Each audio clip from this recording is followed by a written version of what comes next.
Hola, muy buenas noches. Vamos a empezar. ¿Me escucha? Perfecto, gracias. Vale, entonces, déjenme les presento esto que es lo que vamos a estar viendo ahorita. Entonces, justamente lo que vamos a tratar de resolver hoy es justamente esa duda. ¿Los efectos visuales son animación o no?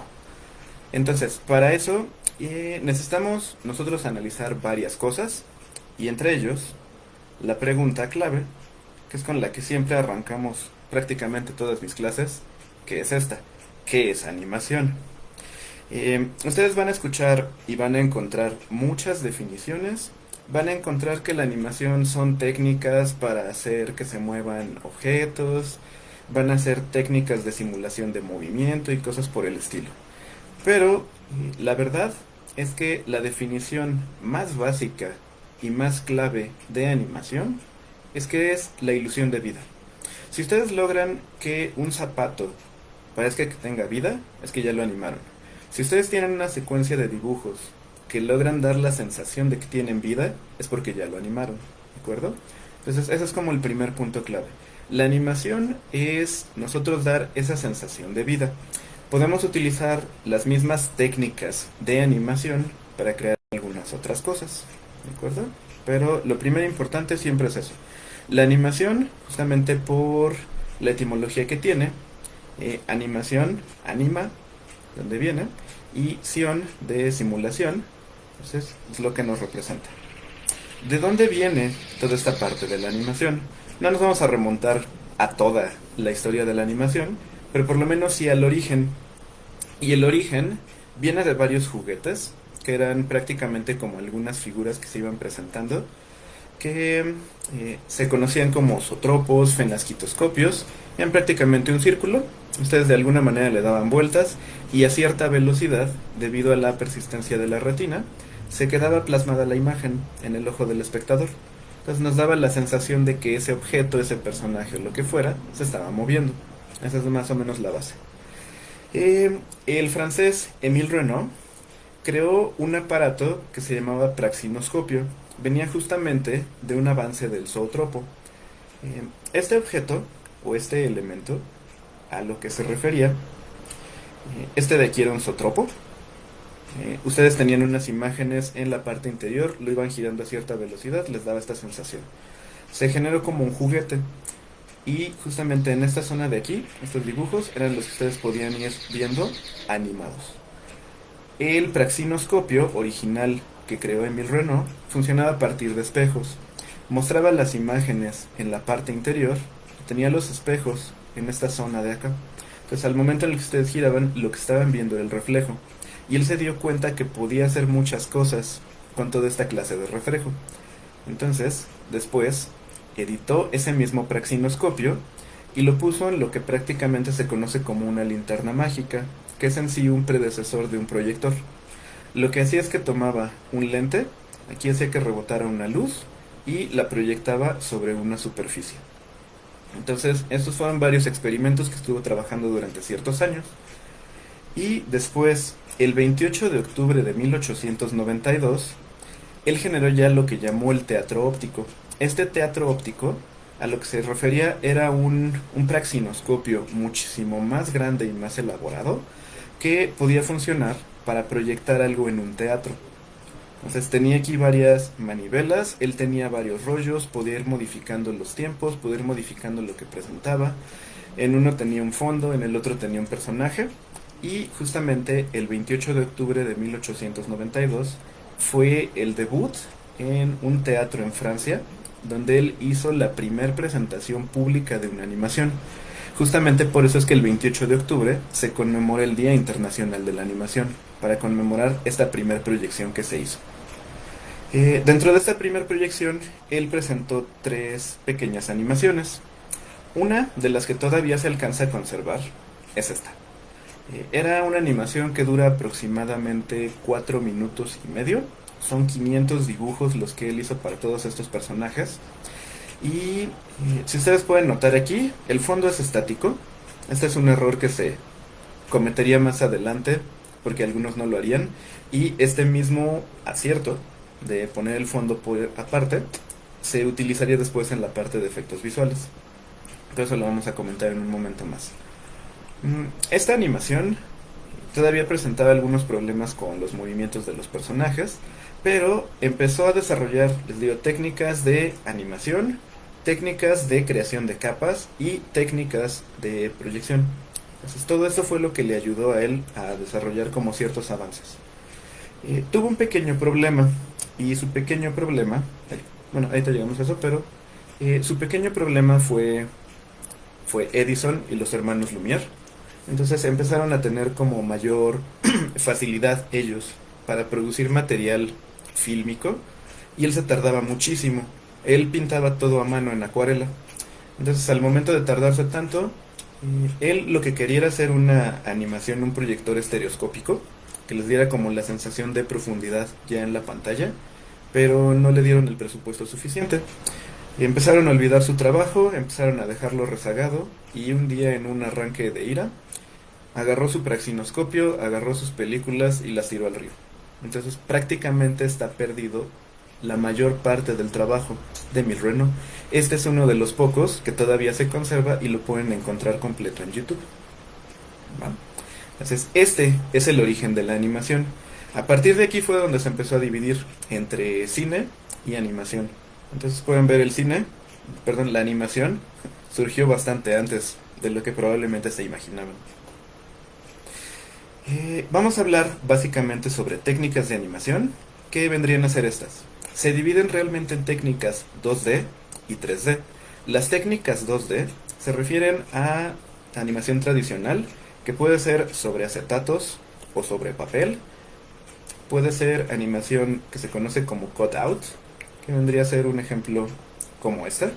O, dato curioso, como el primer episodio de South Park. South Park lo que hicieron fue hacer el cutout del episodio piloto. Se dieron cuenta que era mucho trabajo y costaba mucho dinero, y a partir del segundo episodio y hasta lo que va ahorita todo es digital. Nada de eso es cutout, simplemente se replica la técnica. Y dentro de la misma animación 2D viene lo que es la animación vectorial, que son figuras ya generadas por computadora, y la rotoscopía, la cual vamos a mencionar un poco más adelante, porque también es un punto importante. Y la otra parte de la clasificación es la animación 3D. Entonces, cuando quieren hacer un personaje en 3D, pueden hacer animación digital completamente con algún software como Maya, Blender, Cinema 4D, etc. Podemos tener stop motion, que funciona con personajes usualmente de arcilla y con un esqueleto que se va a ir moldeando cuadro por cuadro. Si tiene el personaje, se mueve tantito, se toma una foto. Se mueve tantito, se toma una foto. Se mueve tantito, se toma una foto. Es tardadísimo hacer stop motion, pero los resultados son muy buenos. O una técnica que fue muy popular en los años 60 era animar con marionetas. De hecho, los ingleses, principalmente Jerry Anderson, fueron los principales responsables de estos. Empezaron a realizar varias series. Stingray, por ejemplo, que era de un submarino, o la más famosa, que es la que vemos aquí en esta parte, que era Thunderbirds. Prácticamente todo lo hacían con sus marionetas, se alcanzaban a ver los hilos, no se preocupaban por quitarlos porque era importante. Desarrollaron un nuevo tipo de marionetas para que tuvieran expresiones, y a partir de eso surgió lo que en los 90 fue muy utilizado, que se conoce como animatronic. Prácticamente era unir la mecatrónica con la animación, y lo que se hacía era generar pequeños robots que pudieran representar ciertos movimientos. Entonces, esta es la manera como nosotros podemos ir clasificando los tipos de animación 2D y 3D. Hay algo muy importante al momento de hablar sobre animación, y son justamente los 12 principios de la animación. Son 12 leyes básicas que se idearon en los estudios de Disney. Como ustedes sabrán, los estudios de Disney fueron los que tuvieron el mayor contacto, por así decirlo, con la animación del mundo, o que se estuvo exportando con mayor facilidad al momento de producirla. Entonces ellos empezaron a darse cuenta de cosas que funcionaban y cosas que no funcionaban. Dos animadores de nombre Frank Thomas y Ollie Johnston crearon estas 12 reglas básicas que siguen vigentes todavía.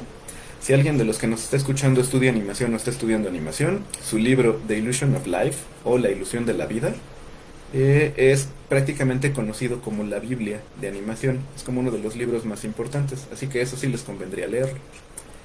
Y entre unos de estos principios, ellos determinaron que cómo debían hacerse los movimientos, cómo debía tener balance el personaje, tridimensionalidad, etcétera. Pero el que nos importa para lo que vamos a ver hoy es una cosa que se llama straight ahead o pose to pose. Son dos conceptos diferentes de un principio. Tomen en cuenta que estos principios se diseñaron para animación 2D. Entonces, lo importante con esto, pose to pose, lo que nos dice es que nosotros, al animar un personaje, hacemos poses clave. Tal vez hacemos la pose 1 y la pose 20, por decir algún número. Ya que tenemos esas dos poses, calculamos la pose intermedia. Ya que tenemos esas tres poses, calculamos la pose intermedia entre estas dos y entre estas dos. Ya que tenemos esa pose intermedia, vamos haciendo otra. Esa es la manera más común de hacer una animación 2D de un personaje. La técnica de straight ahead se refiere a que ustedes van animando paso a paso. Se hace el dibujo del cuadro 1, el dibujo del cuadro 2, el dibujo del cuadro 3, el dibujo del cuadro 4 y así sucesivamente. ¿Qué diferencia va a tener? En la técnica de pose a pose, lo que ustedes pueden hacer es que pueden cuidar mucho la proporción de su personaje y sus movimientos. Se pueden tener pocos dibujos y podemos ir midiendo que vaya la acción correctamente. En straight ahead, el punto de que interviene es que usualmente se utiliza para realizar simulaciones. Para utilizar una simulación de fuego, que aventaron algo al agua y salpicó, que está saliendo un tornado y se está moviendo de alguna manera. Cosas que son naturales, pero no necesariamente simétricas a partir de su movimiento. Son movimientos, en cierto modo, irregulares, pero que obedecen una dirección física. Entonces, el fuego va a subir en una dirección. Si va a ser una explosión, igual, va a llevar cierta dirección en específico y va a continuar a partir de eso. Si tienen, por ejemplo, un humo, igual, está saliendo el humo y la física es lo que lo conlleva. No vamos a tener cuadros intermedios, no importa si pierde la proporción, porque es parte de nuestro mismo efecto. Entonces, aquí es donde tenemos una pequeña división. Esta técnica de pose a pose se aplica para animar personajes, y la técnica de straight ahead es la que nosotros podemos utilizar para generar cualquier clase de efecto. Entonces, eso va a ser importante en un momento más, porque hay que hacer una gran diferencia entre 2D y 3D y llevado a los efectos. Esa es como la base de a qué se refiere y más o menos cómo se hacía la animación tradicional en aquel tiempo. Ahora, la pregunta por la que estamos aquí. Primera, ¿qué son los efectos especiales y qué son los efectos visuales? Casi siempre existe esta confusión de que es que están muy padres los efectos especiales de esta película. Estamos hablando de eso mismo. Sí, y ese efecto visual me gustó. Entonces, aquí hay una diferencia que es muy importante entre ellos. Y la primera es esta. Un efecto especial. Los efectos especiales, que se abrevian desde el inglés como SFX, son todos los efectos físicos que se realizan en un set. Es todo lo que se hace práctico, desde prostéticos, miniaturas, maquetas, maquillajes, o, por ejemplo, esta escena, que es clásica, cuando explota el hospital en Dark Knight. Si ustedes recordarán, muchos toman en cuenta esta escena como, sí, la improvisación de Jared Leto. Perdón, no es cierto, se me fue su nombre. Me equivoqué. Bueno, pero lo ubican, ¿no? De Heath Ledger, perdón. Sí, error mío. Justamente lo que él hacía es que tenía su detonador, presionaba el botón y tenía que explotar el hospital. Era un hospital que iban a derrumbar. Christopher Nolan fue y dijo, oye, mira, ¿sabes qué? Vamos a explotar este hospital, lo vamos a grabar para la película. Obviamente solo tenían una toma, solamente había un intento. Entonces, Heath lo que hizo fue presionar el botón, seguía en su papel, y así como, no funciona. Entonces seguía como que presionando, y explotó después hubo un problema con uno de los detonadores, se atrasó un poco y por eso quedó la escena de esa manera. La idea original era eso, que fuera caminando, presionaba el botón, explotaba y se iba. Pero, como sí se hizo la explosión real de este hospital, que se cubrió con varias cámaras, esto se conoce como un efecto especial. Entonces, todo lo que ocurra dentro del set es un efecto especial. Y la definición de efectos de video, que eso no lo utilizamos tanto nosotros, se conoce como VFX también. Porque vamos a tener otro. El anterior era SFX o SFX y este es VFX. Es prácticamente lo mismo, pero que se hace en la parte de postproducción. Entonces, si vamos a hacer una escena de un hospital que explota, pero la vamos a hacer por computadora, es un efecto de video. Si nosotros vamos a hacer que un personaje está lanzando fuego de su mano, pero lo hacemos digital ese fuego, entonces es un efecto de video. Entonces, cualquier efecto, dato de maquillaje, por ejemplo, un prostético que se le haga. Por ejemplo, ahorita que está de moda Falcon and the Winter Soldier, el brazo de Bucky, que es metálico, se hace en postproducción, entonces es un efecto de video. Entonces, esa es como la gran diferencia. Efectos especiales en físico, efectos de video en postproducción. Y aquí queda otra vez ahora la pregunta, ¿y qué es un efecto visual? Los efectos visuales, que también se abrevian como VFX, es un problema de nomenclatura que ha existido durante ya varios años, es todo el retoque digital que se le da a una imagen en postproducción de manera digital. Entonces, los efectos visuales realmente tienen poco tiempo. Toda la parte, ya vamos a ver en un momento más, pero de creación por computadora, se empezó a trabajar principalmente en los 80s. Y los efectos visuales, les digo, es todo que se hizo una corrección de color, que se le modificó el color a un personaje, que se modificaron la iluminación, que se hizo más azul, que se hizo más oscuro. Toda esta parte son realmente los efectos visuales. ¿Se pueden combinar todos ellos? Sí, sin ningún problema. Eso no nos da como ningún inconveniente. Podemos usar efectos especiales, efectos visuales y efectos de video en el mismo video, en el mismo producto, sin ningún problema. Nada más hay que saber dónde nos conviene más hacerlo y dónde no. Y el principal inconveniente sobre esto es el presupuesto. Porque, pues sí, tal vez pueden ir a la gasolinera, van ahí a Pemex y compran su litro de gasolina para explotar algo. Pero tal vez les sale muy caro. Y dicen, no, pues sabes que vamos a hacerlo por computadora. Entonces cada quien va definiendo cómo prefiere hacerlo. Esos son como diferentes gustos, principalmente de los directores, los que van a definir toda esta parte. Entonces, esa es la diferencia principal entre estos tres tipos de efectos. Vamos a ver brevemente, muy brevemente, por encimita, cómo se fue desarrollando todo esto. El primer efecto que se hizo en la historia del cine viene a la época de Edison en 1983. A pesar de que ustedes a lo mejor piensen de no, a lo mejor el Mago de Oz o alguna película más conocida, pero no. Edison fue de los primeros en incursionar en el video y también fue de los primeros en incursionar en los efectos especiales. Y tenía su estudio que se llamaba el Black Maria. Era una casa completamente pintada de negro, tenía prácticamente un quemacocos, tenía un agujero en el techo. Desde ahí podían hacer que entrara la luz o podían cubrirlo para revelar las películas, etcétera. Y ahí fue donde él, con algunas otras personas, desarrolló. Vino un cineasta inglés de nombre Stuart Blackton que le ayudó a hacer algunos videos. Y en 1895, 3 años después de que se hizo la primera presentación de una animación, se proyectó este video. Este video, por lo menos en aquel entonces, era impactante. Ahorita se nota cómo lo hicieron. Y tenemos justamente la ejecución de Mary. Entonces ahí la decapitan, ¿sabes? Le cortan la cabeza. Es un video muy breve. Y es bastante interesante la manera en cómo se genera. La técnica que usaron fue la técnica de corte de cámara. Le dijeron a los actores, quédense quietos cuando estás a punto de cortarle la cabeza. Cambiamos a nuestra actriz por un muñeco y a ese ya le puedes cortar la cabeza, pégale con ganas y listo. Ahí sale volando su cabeza.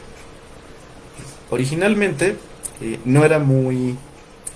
La gente se asustaba porque todavía no comprendía esto. Probablemente también saben la historia del video de la llegada del tren de los hermanos Lumière. el tren iba llegando en perspectiva, la gente se asustaba. Entonces aquí también sí creyeron que le cortaron la cabeza a alguien, pero no, realmente no, era un muñeco. Entonces este fue uno de los primeros efectos que se realizó. Y justamente esta técnica de corte es muy popular y todavía se seguía usando hasta hace algunos años. Ahora, en 1985 fue cuando empezaron a desarrollar también sus proyectos los hermanos Lumière. Ellos también, además de incursionar, ellos definieron prácticamente esta incursión en el cine con cine documental, cine de ficción y cine con ciertos efectos. Igual, el efecto es muy simple que vamos a ver ahorita, que hicieron ellos. Ellos inventaron el cinematógrafo en Francia, un par de años después, por eso siempre ha estado como el pleito entre Estados Unidos y Francia de no, yo inventé el cine, no, fui yo, no, pero tú inventaste esta cosa, pero nosotros le dimos narrativa. Es un pleito que probablemente traerán toda su vida. Pero entre uno de los primeros trabajos que hicieron los hermanos Lumière fue este, en 1986, que se llama La demolición de un muro. Se los diría en francés, pero no sé francés, así que mejor me evitaré la pena pública. Y tenemos este pequeño video, tal cual, eran unas personas que vieron que estaban demoliendo una casa y les dijeron, oigan, ¿podemos filmarlos? Ah, va, está bien. Entonces aquí vemos cómo estaban martillando, están empujando aquí el muro. El otro muy a gusto nada más les está dando indicaciones. Así de dale más fuerte, dale más fuerte. Ya. Y podemos ver que cae el muro. En fin, hasta ahí es un video normal. Siguen ahí martillándolo, picando, salga. Y de repente que ocurre algo que por lo menos en aquella época igual la gente se impresionó. Ahorita es algo muy, muy sencillo y nosotros decimos, ah, pues solo pusieron el video en reversa y ya. Pero lo mismo que les comentaba hace un momento, la gente en aquel entonces no estaba muy acostumbrada a este tipo de productos y de repente veían como, ¡ah! Se volvió a armar el muro. Entonces era algo impresionante. Este fue un efecto de video, porque bueno, realmente podrían decir más bien que es un efecto visual. Es como el concepto de, porque quedamos, efectos visuales se hacen por computadora, pero este se hizo en postproducción. Grabaron su película, sacaron su rollo, lo revelaron y al momento de reproducirlo, lo corrieron en reversa. Entonces es como uno de los primeros efectos o las bases de lo que iban a hacer estos efectos visuales, este retoque que iban a tener los videos para su presentación. Ahora, llegamos a los años 1900 y probablemente el desarrollador de efectos más importantes de esta época fue Georges Méliès. Georges Méliès fue un cineasta también francés que incursionó en la elaboración de películas de ciencia ficción y de terror principalmente. A lo largo de su carrera hizo, si no me equivoco, fueron más de 300 películas. En aquel entonces sí se conocía como películas, a pesar de que duraron entre 8 y 10 minutos originalmente. Y él lo que hacía era dominar estas pausas de video que había hecho Edison en aquel entonces. Ahorita sé que por la calidad del internet probablemente la transmisión se llegaba a cortar un poco, pero en ese video de Edison, que vimos donde le cortaban la cabeza, sí se notaba un desfase en la cámara. Georges Méliès lo que quería era elaborarlo de una manera más adecuada para que se pudiera comprender correctamente qué era lo que estaba pasando y no se notaran estos cortes. Y él empezó a trabajar con algo que se llama doble exposición. Entonces revelaban un video, lo exponían tantito a la luz, se hacía semitransparente y podía colocar un video encima del otro. Entonces podía empezar a combinar cosas y simular fantasmas y cosas por el estilo. Entonces, uno de los primeros videos que él hizo fue este de La Mansión del Diablo, igual 1896, un año después del que acabamos de ver de los hermanos Lumière. Y de igual manera, no se tenía la idea de preservar el material. Muchas de estas películas se han perdido, muchas tienen muy mala calidad. Y lo que pueden ver aquí ustedes es eso. Tenemos una escenografía muy simple, la cámara emplazada en lo que era un tripié de aquella época, y se hacían cortes de cámara para ir mostrando cómo aparecían o desaparecían ciertos elementos, como los que está mostrando en esta parte. ¿Cuál es el truco para que ustedes puedan hacer este efecto del corte sin ningún problema? Que fue lo que le falló a Edison. Siempre se deben hacer en movimiento. Porque si ustedes hacen un actor y dicen, mira, a ver, ¿sabes qué? Te quedas así, vamos a cortar, te quedas así y después volvemos a grabar, se van a mover. Porque no es nada más así como que digan, a ver, pausa, listo, ya. Se tardan un rato en poder quitar lo que se tiene que eliminar. Entonces, George Méliès se dio cuenta de que si lo hacía en movimiento, era mucho más fácil poder volver a llegar a un punto en el que solamente tenía que recordar la dirección en la que iban los movimientos de dicho actor. Y si se fijan aquí, a pesar de lo mismo que tenemos del problema de la conexión, algunos de estos cortes no se notan, o por lo menos no tanto, en comparación de lo que acabábamos de presenciar hace un momento. Entonces, ese fue uno de los grandes méritos que tuvo Georges Méliès en aquella época. Y fueron cosas que se retomaron, porque muchos cineastas se inspiraron en él. Bueno, ¿qué más hizo Georges Méliès? Ustedes muy probablemente lo conocen por la película del viaje a la luna, de 1902. Y esta tiene varios efectos, de los cuales vamos a hablar en un momento más. Porque él fue el primero que incursionó en este tipo de cosas, que era justamente usar escenografías teatrales para poder representar todos los mundos fantásticos que...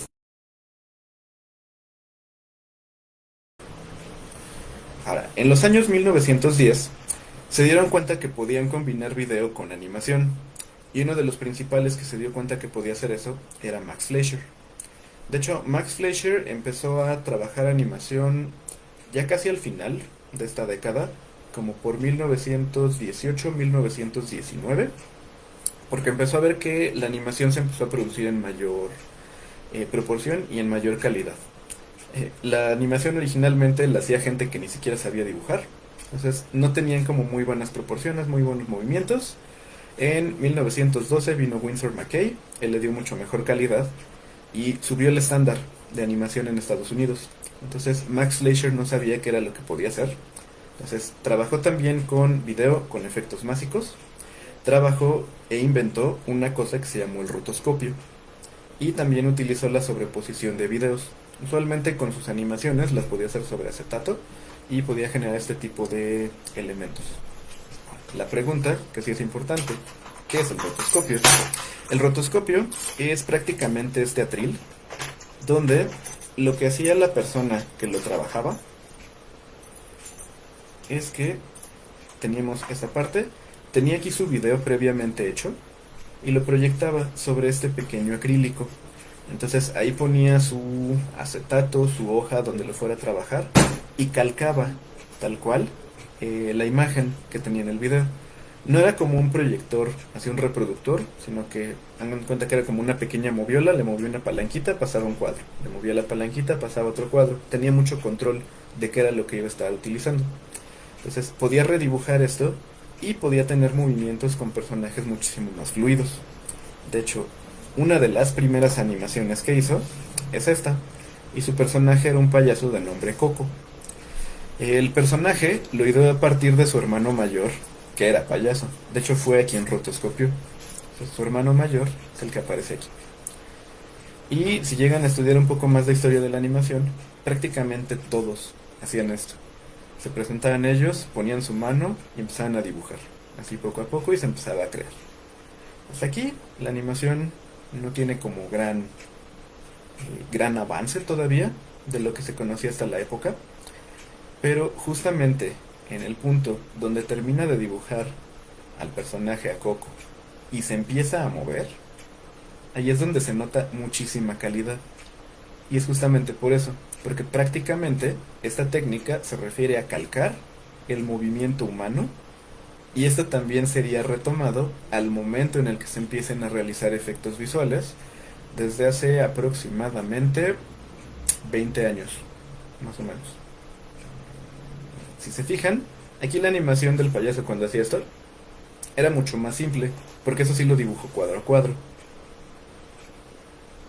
De repente se empieza a mover con mayor fluidez. Y tenemos el personaje estático, está escribiendo. Pero esa fluidez es justamente movimiento humano. Al momento de ser un payaso, el personaje de donde sacó su referencia original tiene también la característica de que él conocía más de expresión y del lenguaje corporal. Entonces, al momento de exagerar estos movimientos, quedaba muy bien al momento de hacerlo en un dibujo. De hecho, uno de los principios de animación que se mencionaron en Disney es la exageración de estos movimientos. Por ejemplo, aquí el payaso dibuja un animal, que él dice que es un perro, si no me equivoco. Y en esta parte se nota mucho la diferencia también entre el movimiento del payaso y de los dos animales que vamos a tener aquí. Sí, justamente le decía que era un bulldog. Ahí tenemos este. Ven la diferencia de los movimientos. O sea, son ciclos muy cortitos, son movimientos muy básicos y son movimientos no tan naturales, a comparación, por ejemplo, de los del payaso. Y esta era una de las otras implementaciones que él hizo. Porque antes solamente era yo ponía mi animación, la veía como se movía. Él hizo ese ligero efecto. Obviamente, también lo hizo rotoscopiando, pero ya directamente sobre su video. Entonces, esta fue otra de las aplicaciones que tuvieron algunos efectos y se dieron cuenta que podían ir utilizando varias capas para ir mejorándolos. En los años 20, probablemente quien tenga el mayor prestigio en toda esta parte de ejemplos vendría a ser Fritz Lang. Fritz Lang es fue un director alemán que lo que hizo fue implementar maquetas muy elaboradas y fondos también mucho más desarrollados para todas sus películas. La película con la que probablemente todos lo conocemos, a pesar de que nunca la hemos visto completa, es Metrópolis. ¿Sabían que Metrópolis no se ha logrado completar? De hecho, solamente tenemos una parte. Y de hecho, uno de los últimos fragmentos se encontró, creo que en Argentina, hace como 10 años más o menos. Pero se sabe que la película duraba como 4 horas. Entonces, aquí él utilizó técnicas que ya se conocerían como stop motion. Que de hecho fue una técnica que se utilizó primeramente en España por un cineasta de nombre Segundo de Chomón. Pero aquí tenemos maquetas muy elaboradas, con escenarios muy grandes y con mucho movimiento principalmente. Todo esto lo combinaba con video real y podían dar la sensación de que los personajes sí estaban interactuando en este mundo. De hecho, aquí tenemos las maquetas de los edificios en primer plano y ese edificio que se ve medio borroso en la parte posterior es una pintura.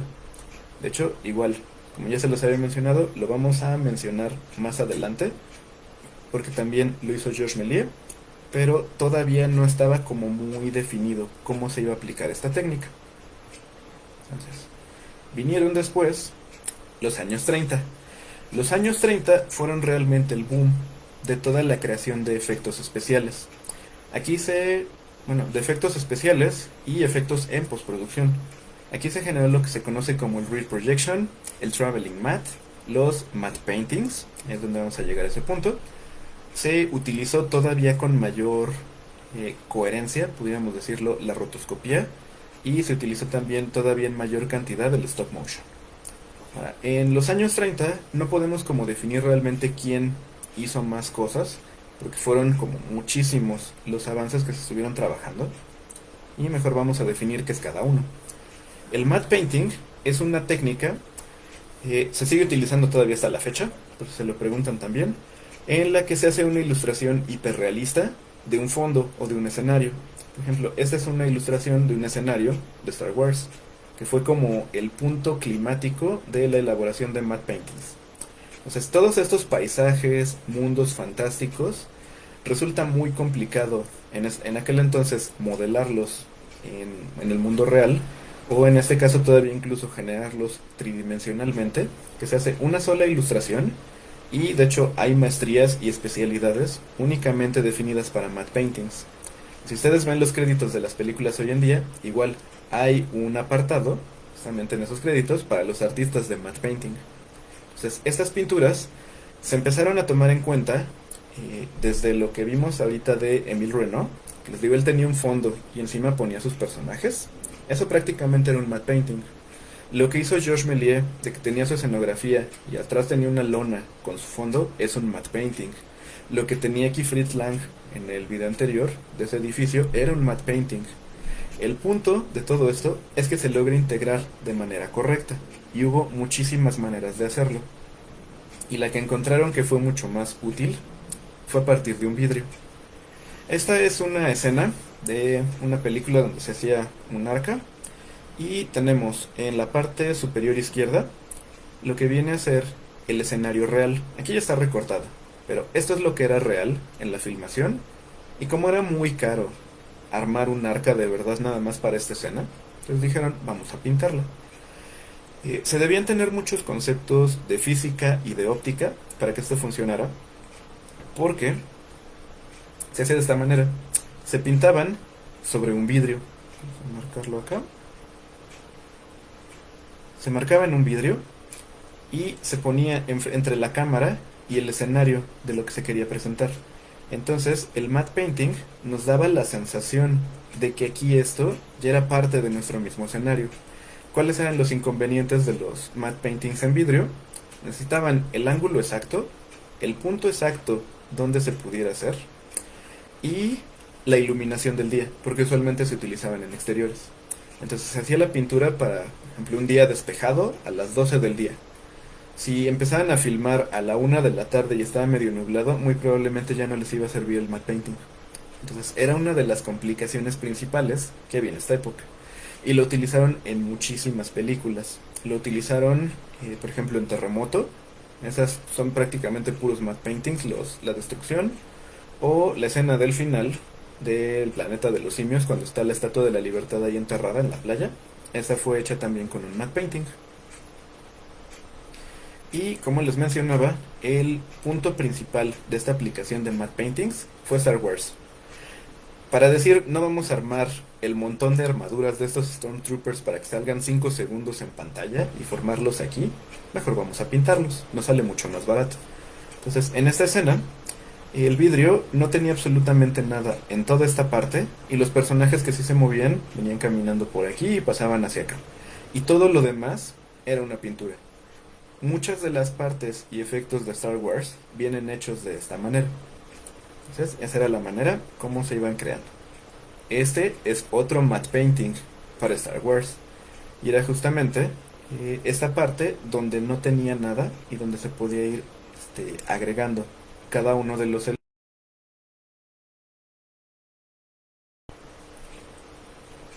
Otra técnica muy importante en esta época es lo que se conoce como rear projection. Este rear projection era prácticamente, se filmaba un video previo, se proyectaba en una pantalla, se ponía el actor frente a la pantalla y se filmaba esto. Ustedes recordarán todas las películas, por ejemplo Pedro Infante ahí en su moto y que se ve que va nada más moviéndose y cantando y la carretera toda falsa en la parte de atrás, es un rear projection. Y esta técnica se utilizó en los años 30, 40, 50 y 60. El problema que tenía es que era realmente muy difícil poder empatarlo, porque necesitaban un video que fuera preciso al movimiento de lo que iba presentando el actor, que muchas veces les fallaba. Se veía como que giraban el volante a la derecha y giraba la parte de atrás hacia la izquierda o algo así. Y el principal problema que tenía es que la pantalla era muy grande. Se llegaron a utilizar rear projections con pantallas de 14 metros de largo, justamente para el tipo de escenas que se querían presentar. Entonces les evitaba que tuvieran que ir a la locación, poner las luces a los actores, etcétera. Entonces sí, evitaba mucho trabajo, pero no lograron el resultado óptimo. Y este es muy importante. No es tan conocido porque ya no se aplica de esta manera, pero había un efecto que se llamaba traveling mattes. Lo que se quería era tal vez igual. Querían poner a un actor ahí en las montañas o en un desierto en Australia, pero estaban filmando la película en Estados Unidos. Entonces, para no tener que llevar todo el equipo para allá y traerlo de regreso nada más para 2 o 3 escenas, lo que hacían era esto. Filmaban al actor en un fondo blanco. Sacaban un duplicado del video. Uno lo sobreexponían y el otro lo subexponían. Entonces les dejaba varios huecos. Uno lo que podían hacer es que la pantalla, también lo volvían negativo, justamente para hacer esto. El fondo, donde estaba la pantalla blanca, quedaba completamente negro y en el otro quedaba completamente blanco. Eran así inversos. Entonces, lo que permitía es que este de aquí se colocaba en la imagen de fondo para poder recortarla por medio de exposiciones de video, y este se colocaba en la copia del video donde estaba el actor. Entonces ya podían recortarle la pantalla blanca y los encimaban para que nos diera este resultado. Es prácticamente un predecesor de las pantallas verdes y pantallas azules que se utilizan hoy en día. ¿Cuál era el problema con esta técnica? Como ustedes podrán notar, entre ese cuadro y el cuadro final, oscurecía mucho al actor. Entonces, ustedes pueden ver cualquier película de los 30s, de los 40s, de los 50s. Y si de repente ven una escena con cierta iluminación y la otra la ven un poquito más oscura, es porque tiene un traveling matte. El problema que les llegaba a dar es que a veces todavía les dejaba un pequeño borde en esta parte alrededor y se podía llegar a notar qué era lo que le estaba sucediendo, y sabíamos que estaba recortado.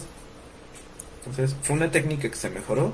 Les digo, hoy en día ya no se hace de esta manera, son técnicas distintas, pero históricamente es importante. Y en esta época también quedamos que la rotoscopía vino a dar un nuevo salto. Se utilizó en animación, se utilizó muy poco todavía aquí en video, y una de las principales partes donde lo teníamos era en animación, a veces en personajes principales, como por ejemplo en Blancanieves. Blancanieves está rotoscopiada. Entonces utilizaron la técnica de la competencia para hacer a su personaje principal. De hecho, la actriz que interpretó a Blancanieves para este video de referencia falleció el año pasado, apenas. Todavía seguía por aquí. Entonces, este tipo de técnica le sirvió para dar muchísimo mejor calidad a la animación y que tuviera todavía un punto y estuviera a la par del cine. De hecho, Blancanieves tuvo muchos premios. Walt Disney hipotecó su casa y prácticamente le dijo a su esposa: voy a hipotecar la casa. Si la película funciona, vamos a ser ricos. Si no funciona, nos vamos a la calle. Tuvo la suerte de que funcionó. Si no, yo creo que lo habría corrido su esposa.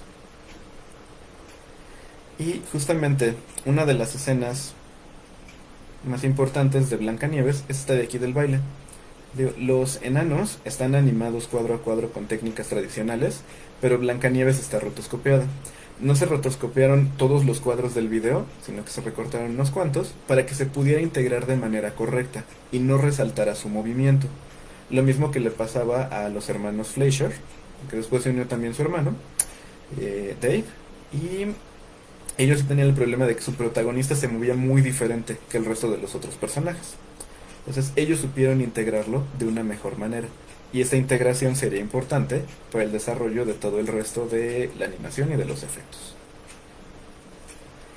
En esta misma época se fueron trabajando varias cosas, entre ello, por ejemplo, King Kong, donde se combinaban con ciertas máscaras de recorte figuras con stop motion, con rear projections, algunas llegaron a utilizar traveling mattes y algunas simplemente se recortaban fragmentos de video para poder generar esta integración entre un personaje de arcilla con un actor real.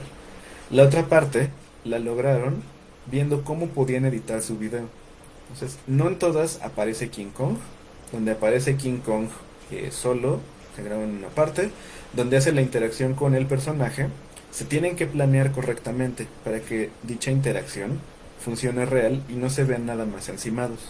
De hecho, esta película de King Kong fue uno de los mejores ejemplos de integración que se tenía hasta esta época, porque no se notaba realmente los recortes en la mayor parte de estas escenas. Entonces teníamos hacia arriba, hacia abajo, pero lograron integrarlo mejor. Ahí se nota el rear projection que tiene en el fondo, porque este sí, como teníamos todo en el mismo plano, sí se notaba. En el anterior, como nada más era encimar la mano de Kong en un fragmentito donde estaba el personaje que era pequeñito, entonces no era tan notorio, pero al hacer lo contrario sí.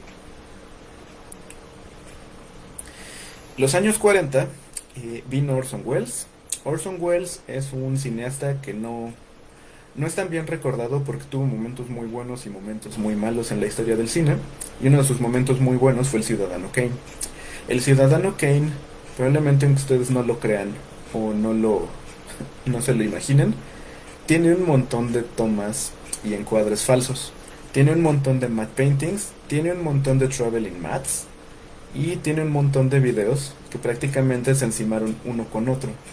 Entonces, este tipo de elementos no se habían cuidado tanto hasta la época, pero fue uno de los detalles que le dejó el legado justamente a Orson Welles, esta película, por la calidad que tuvo al momento de elaborar absolutamente todo. ¿Sabes? Ah, esto no lo recorta. Acá está. De hecho, con los nombres que ya vimos ahorita, van a poder ubicar. Hay un matte painting, un live action, otro live action, pero están separados, de hecho están recortados. Eran dos videos y un matte painting. Aquí tenemos, si no me equivoco, es una miniatura con un matte painting. Y da la impresión de que sí están en el mismo escenario. Por lo mismo, se pensó y se integró de manera correcta para que fuera funcional. Y así está prácticamente toda la película. Hay secuencias completas que funcionan a partir de puros efectos. Utilizaron muchísimos matte paintings, utilizaron prácticamente todos los fondos de una forma falsa, pero los integraron de una manera tan cuidada. Por ejemplo, aquí son dos videos independientes, donde está Orson Welles y donde está el otro, que hicieron de manera distinta y simplemente se colocaron juntos en postproducción. Entonces, este tipo de cuidado se tuvo muchísimo en esta época. O sea, igual, ciertos edificios, las partes superiores se completaban en matte paintings y así sucesivamente. Y prácticamente de 1950 a 1968 no cambió realmente nada, más que la escala de las maquetas, qué tanto las cosas destruían, qué tanto explotaban, qué tanto se gastaban en gasolina, en fuego, etcétera. Pero fuera de eso no hubo como gran innovación general en los efectos hasta esta película. Y ustedes probablemente recordarán, es el clásico de Semana Santa. Ahora, en los 10 mandamientos, los dos efectos más importantes son esta torre de fuego y el que probablemente la primera vez que lo vimos todos nos preguntamos, ¿cómo demonios hicieron para que se abriera el Mar Rojo? Es como la duda. Yo me acuerdo, yo vi esta película probablemente cuando tenía 8 años y sí fue lo primero que me pregunté, ¿cómo demonios abrieron ese mar? El fuego, justamente, ellos sí querían hacerlo real, querían filmarlo, hacerle un traveling matte para recortarlo y poder pegarlo en el video. Por tiempos en el que tenían que estrenar la película que les pedía el estudio, no pudieron, tuvieron que pedirle unos animadores que lo hicieran y lo incrustaron. El efecto donde se tardaron más y que es el más popular, como les decía, es justamente este. Aquí tenemos un rear projection de las nubes. Se filmaron estas nubes, las han usado muchas veces, las ha usado hasta Steven Spielberg, este video de las nubes. Y tenemos aquí un corte. Lo que hicieron fue un traveling matte, justamente recortaron, todo muy teatral y dramático.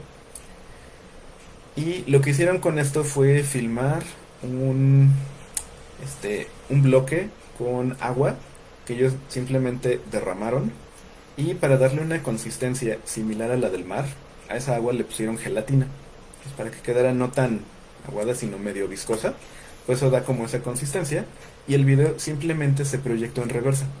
Entonces ellos grabaron sus contenedores, echaron el agua, cayó así, y para ponerlo aquí ellos hicieron nada más lo contrario, lo que hicieron los hermanos Lumière, hicieron su video al revés, se veía cómo se abría el mar y listo. Con la técnica que vimos hace un momento, traveling matte y el video externo.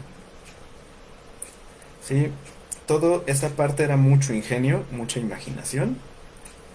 Y el punto donde los efectos tomaron un nuevo rumbo y una nueva dimensión fue cuando vino Stanley Kubrick. El tío Stanley se le ocurrió, bueno, más bien él dijo, muy probablemente con otras palabras, pero dijo, ¿y qué fue lo que hizo? Hizo esto. Él tenía en esa parte, en un cristal, proyectaba la imagen que quería del fondo y filmaban al personaje y lo proyectaban desde este cristal. Hay formas diferentes. Si ustedes hacen un video y lo proyectan, pierde calidad. Pero si nada más tienen una imagen que está en un vidrio y se hace más grande, se amplifica, puede llegar a tener una mejor resolución. Este fue el sistema que desarrolló él en específico. Estoy hablando con ciertas personas y le dijo, oye, si hacemos así y así y así, pues ya le ayudan a armarlo. Y la mayor parte de los fondos de toda esta secuencia de los changos está hecha con esta técnica. Fue una técnica muy innovadora que se retomaría nuevamente ya cuando llegáramos a la parte digital. El otro efecto, que probablemente sea la parte más cara de toda la película, bueno, otro de los que se hicieron fueron estas proyecciones de los planetas. Son fotos de la NASA que se subexpusieron y se colocaron una junto con otra para dar la sensación del ya del conjunto de los planetas. De hecho, lo que trataron de generar aquí fue una especie de matte painting con fotografías de la NASA. Por eso los planetas se ven tan bien. Y la otra parte, las naves eran modelos relativamente en miniatura, eran modelos más o menos grandes, que fueron ensamblando con un montón de cachitos. Y el efecto más... ¿Cómo hicieron esto? Armaron prácticamente esta cosa. Justamente lo que les mencionaba hace un momento. Teníamos aquí al personaje, aquí estaba el hueco para la cámara y se iba filmando simplemente. En esta parte se abrió un espacio para que se viera la cámara y pudiera pasar. Les digo, esta fue la parte más cara de todo esto. Se hicieron esquemas y bocetos para que sí funcionara al momento en el que se ensamblara en la parte real. Lo mismo, no querían desperdiciar el dinero. Pues sí, nadie quiere gastarse un par de millones de cosas en armar una cosa así que no sirve. Y los efectos más baratos que tuvo para esta película fueron, por ejemplo, todos estos de cuando es el ingreso a Júpiter. Esto lo que hicieron fue filmar por separado dos secuencias. Y el otro efecto que es este de acá, que es el que muchas personas se preguntan cómo demonios hicieron.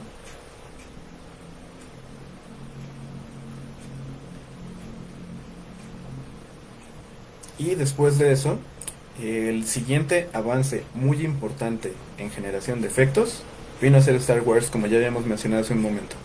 Episodio 4, episodio 5 y episodio 6 hicieron ya una combinación prácticamente de todo lo que hemos hablado, de proyecciones traseras, de stop motion, de integración de videos. Aquí ya habían desarrollado lo que eran las pantallas verdes y azules. Y como dato, se usa siempre la pantalla verde o azul porque son los colores que menos se van a encontrar en la piel. Como normalmente se utilizan para borrar el fondo de una persona, si utilizamos una pantalla roja, si hay tonos rojos en nuestra piel. Si utilizamos una pantalla amarilla, lo mismo ocurre. Pero verde y azul son los que menos existen. Entonces aquí utilizaron miniaturas, pantallas verdes, exposiciones, subexposiciones, explosiones reales, explosiones que se hicieron en postproducción. Y todo estaba muy, muy planeado. Uno de los avances más importantes que tenían es que con ayuda de programación grabaron los movimientos de las cámaras. Entonces decían, este objeto, el halcón milenario, se tiene que mover de aquí a acá a tal velocidad, lo va a seguir la cámara de aquí a acá, los programaban, checaban que funcionaba y lo filmaban. Esto lo hacían principalmente para las naves que tenían que explotar. Era donde principalmente les funcionaba. Entonces, de 2001, Odisea del Espacio en el 68 a Star Wars Episodio 4 en el 77, se trataron de mejorar un par de efectos, pero aquí fue el punto primordial donde se logró. Y fue uno de los usos más grandes de matte paintings. Por ejemplo, esa era la escena real. Y ahorita les muestran la escena con el matte painting. De hecho, ahí está el artista haciendo su pintura, ya calculando qué espacio es el que tiene que dejar sin pintar, exactamente de dónde viene la luz, para poder filmarlos y que coincidan.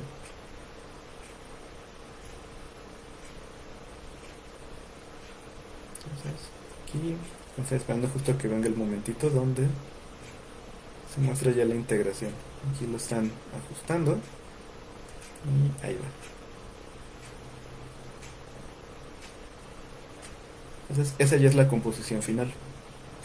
Entonces, si se alcanzan a notar algunas partes, Por ejemplo, aquí se ve que hicieron algunas piezas un poco más que resaltaran para poder dejar ahí la pintura.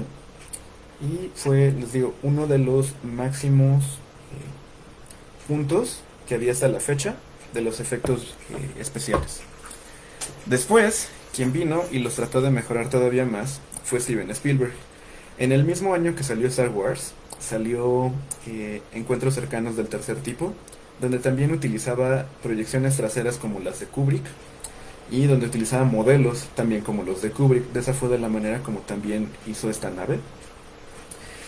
Y se dieron cuenta que podían ir haciendo mayores producciones. Se dieron cuenta, en primera, que George Lucas y Star Wars generaban mucho dinero.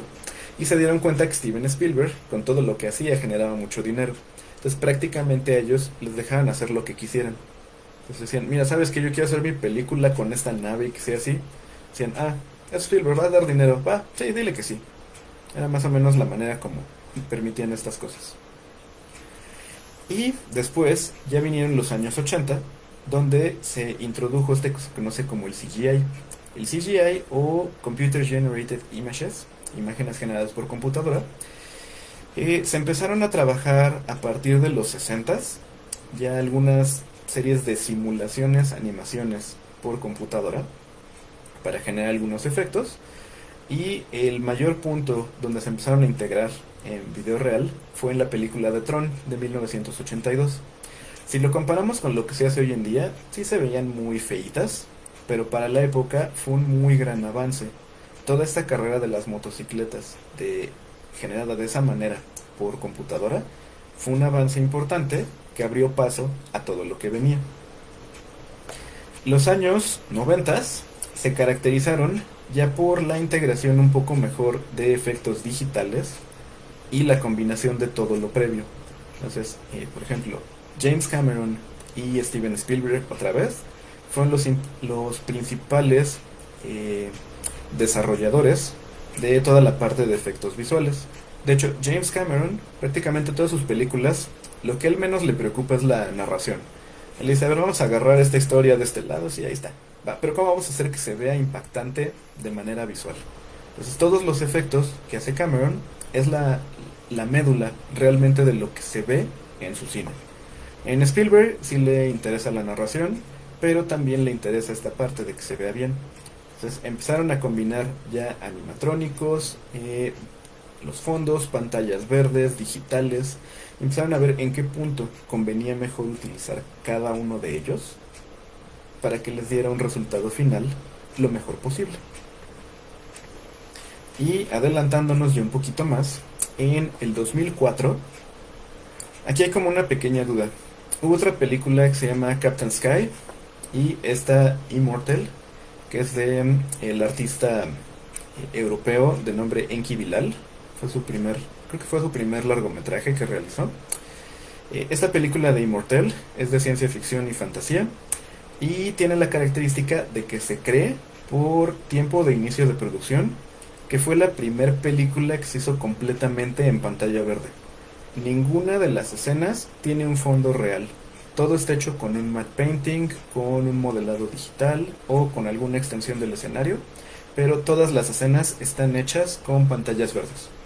Entonces, ese es como un detalle histórico, más que nada. A partir de esto, realmente la producción en general de cine se ha incrementado muchísimo, la exigencia de efectos también, y algunos de los más importantes que se han implementado para la actualidad o que se han mejorado de los previos son estos. Lo que se conoce como un set extension es, nosotros vamos a filmar en esta locación, pero aquí tal vez necesito que haya un castillo en esta parte. Entonces ponemos una pantalla verde y lo demás lo completamos de manera digital. Entonces esto se hace mucho, que de repente, que no me sirve este edificio, lo vamos a borrar, que quiero que este edificio sea mucho más alto, lo extendemos de manera digital, que quiero que en esta parte no haya paso, sino que haya un lago, lo ponemos de manera digital. Entonces, si se filma algo en una locación, pero se edita un fragmento, se conoce como un set extension. Y, aquí se me fue, esta iba con la anterior, pero puede también formar como parte del set extension. Esta película de Life of Pi Yo no la vi por protesta, como muchos de nosotros. La película está hecha prácticamente toda en una pantalla azul. En sí lo único real es el chavito y la lancha en toda la película. Todo lo demás lo hicieron en una alberca gigante y lo corrigieron digitalmente. Hubo un problema aquí porque no le pagaron al estudio. El estudio quebró, el que hizo estos efectos visuales, a pesar de ganarse el Oscar. Y empezaron a protestar de efectos visuales de que tu película sería una pantalla verde completamente sin nosotros. Entonces hay un pleito aquí con todos los artistas de efectos visuales a partir de ciertas producciones actuales. En esta parte lo que se trata de hacer es extender justamente lo que tenemos aquí. En este caso tenían el mar, que sería como esta alberquita, y la extensión sería ya para que se viera completamente que es un mar. Porque sí, el agua que teníamos aquí sí se aprovechó. Si no hubiéramos tenido esta agua, probablemente lo que se habría hecho es haberlo tapizado completamente todo de azul en un estudio con la pura lancha y ya. Pero sí querían cierto efecto de este balance.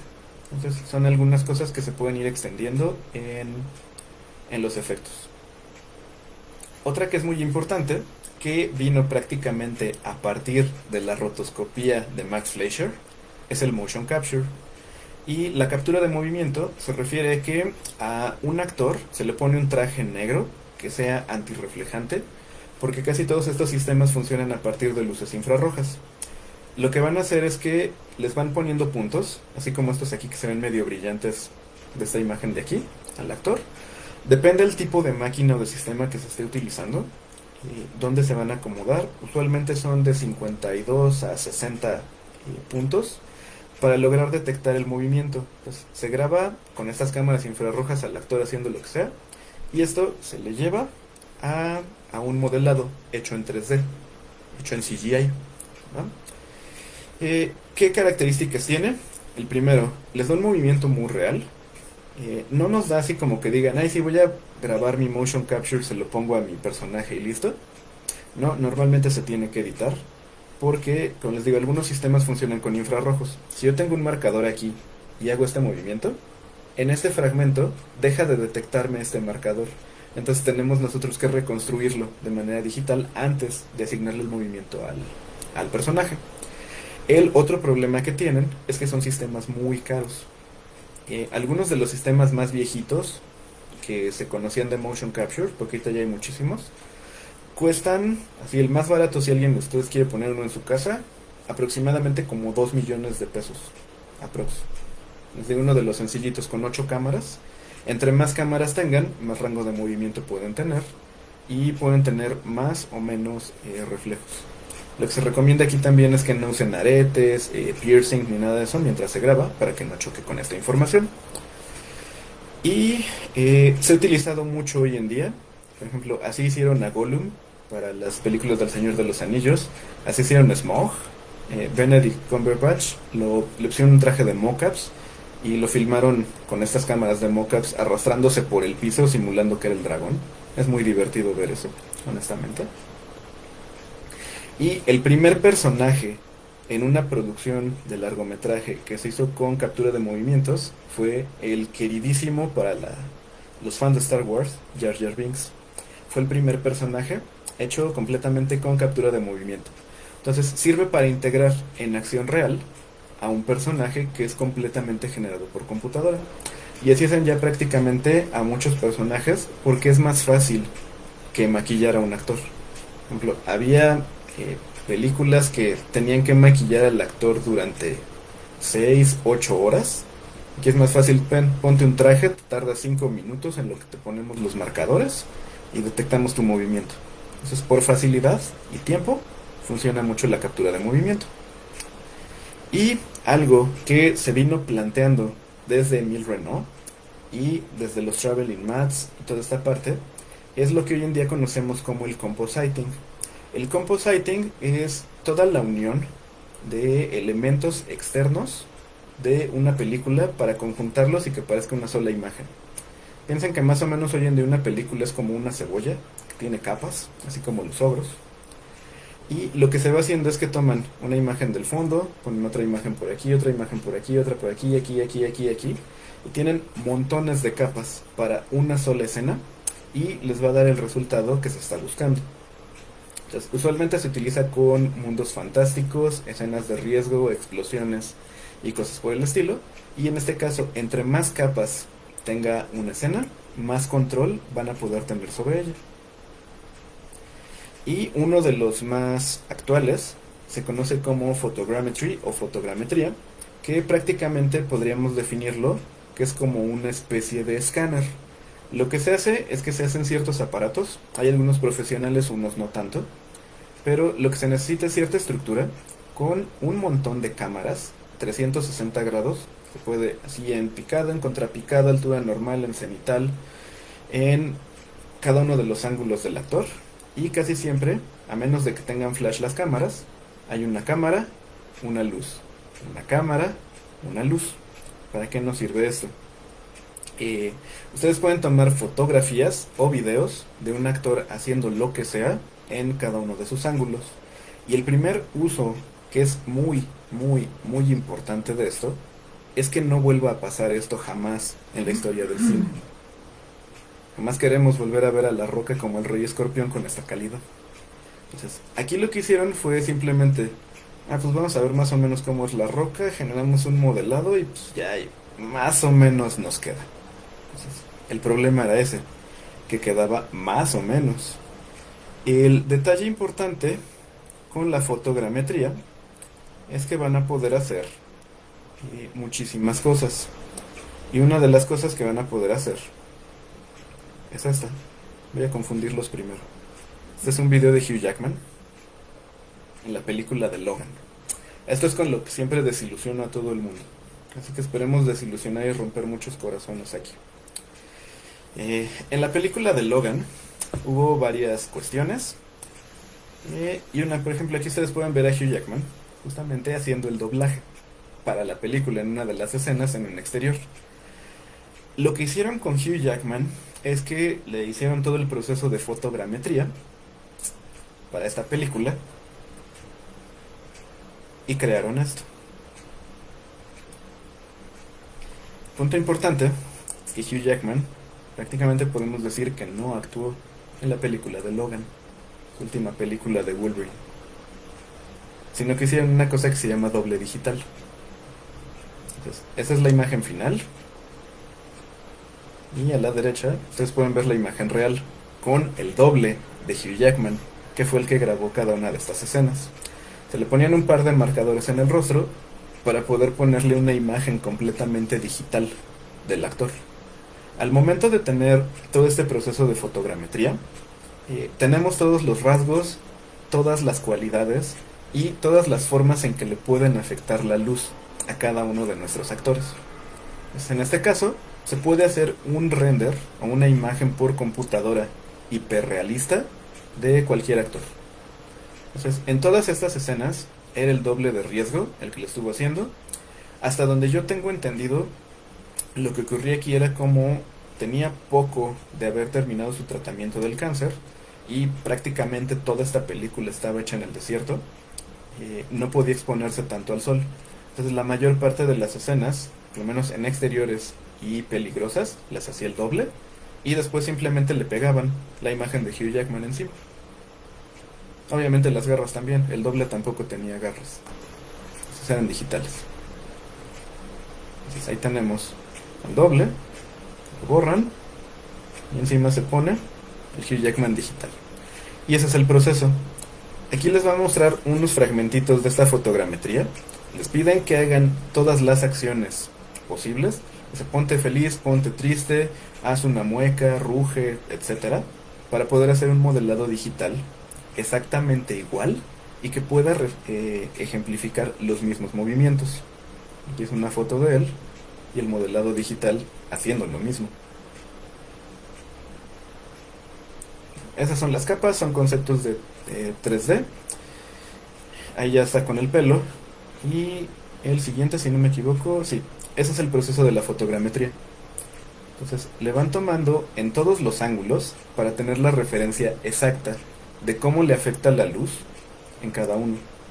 En la izquierda está el original, a la derecha está el digital.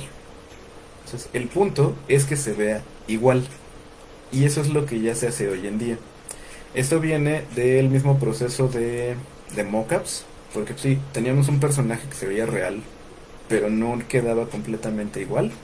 Entonces se trató de ver cuál era la manera de poder generarlo para que se viera idéntico. Entonces se dieron cuenta que era eso, tomarle fotografías 360 grados. Si vieron la película, a Laura, la niñita, también le hicieron un doble digital, hicieron más o menos de la misma manera. Y aquí la pregunta importante es, ¿por qué si Logan se veía de esta manera? ¿Por qué la princesa Leia no se veía igual al final de Rogue One? Y aquí la respuesta es realmente fácil. Aquí sí notamos mucho que se ve como falso. Se notan sus ojos, se notan los movimientos de la boca. Tiene ciertas alteraciones que se ven como muy extrañas. Y eso se debe a que a Hugh Jackman, sí, prácticamente lo raparon. Dijeron, vamos a ver cómo quedas así, vamos a captar todos tus rasgos. Y lo que hicieron él fue envejecerlo. Envejecer siempre ha sido más fácil que rejuvenecer. Entonces, aquí prácticamente quisieron rejuvenecerla 30, 40 años. No podían hacerle este proceso de fotogrametría porque sus facciones ya habían cambiado, justamente por la edad. Entonces ya no se podía hacer eso. Entonces, la tendencia que viene hoy en día es justamente escaneamos al actor, hacemos un modelado hiperrealista de él y lo podemos usar en cualquier escena de riesgo. La ventaja que eso conlleva es que los mismos actores, los dobles, ya no se van a estar exponiendo tanto. Entonces, este es uno de los avances más importantes que se ha hecho.